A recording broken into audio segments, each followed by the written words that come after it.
It's rare to have a frost after March 25th, so if you want to go ahead and start planting late March or early April, you will most likely be okay. Just check the weather forecast and move with caution. The official frost-free date is April 12th, and that's when it's all systems go.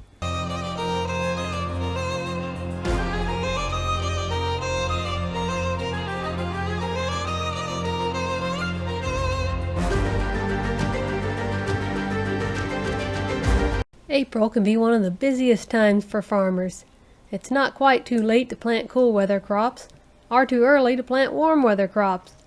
You can plant just about anything right now. However, the rain might have something to say about that.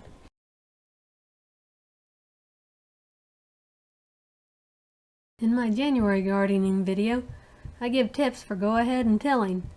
If you did that, then the rain might not slow you as much, because the ground doesn't have to be as dry if you are just hoeing over already tilled dirt into rows or going over the top with a shovel. If you didn't already till and have a garden that needs tilling, then I recommend tilling the whole thing as soon as possible, even if you aren't going to plant the whole thing.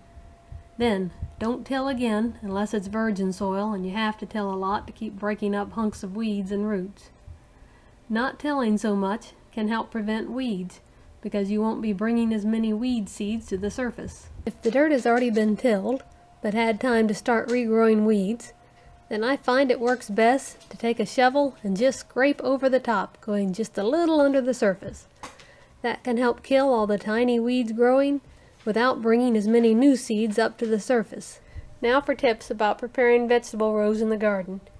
If you make your rows going north to south, the sunlight will cover them more evenly as the sun rises in the east and sets in the west. Also, keep this in mind for when deciding where to plant the taller crops. You don't want the tall corn planted where it will shade the shorter crops as the sun rises. Depending on drainage and soil type, you might just make your rows flat on the earth, or in raised rows. If you need better drainage, like you just about always do for root crops like potatoes, beets, and carrots, then scrape up the dirt to make slightly elevated rows. The best way to help prevent weeds between the rows is to put down material to stop them from growing before they even get started. You can buy things like landscape fabric or black plastic but put between the rows to block vegetation, though I dislike plastic because it can contribute to heat and mold. Cardboard is a popular choice if you have access to enough of it, and with all the online ordering people do nowadays, there's a lot more cardboard around. I use feed sacks, as that's something I get a lot of. If you have livestock or know people who do, then you probably have access to a lot of feed sacks you can use. I find them superior to things you have to buy to cover the garden, like landscape fabric, because I'm cheap. Because I care about the environment. I also find them superior to cardboard because they are fairly uniform in size and shape and are easier to store and last longer. Nowadays, they often make them out of this tarp-like material, which I can make last for several years before they dry rot too much. Paper feed sacks work too, but don't last as long. When using feed sacks, I cut off the bottom part where it has the string. You might work loose the string on the bottom to open it up, but that's more time consuming than just cutting it off. Then I cut it lengthwise along a seam to open it up. Now I have a good sized strong piece of material I can put down between the rows that will allow air and water through to some degree and prevent weeds from growing through. If I just put them there and left, then wind would scatter them. So I need to weigh them down. I'll often put dirt from the garden on top, but if I put on too much, then weeds will just grow on top. If I put on too little, then they blow away. I hate gumball trees. They're good alive only if you have siblings you need to throw things at.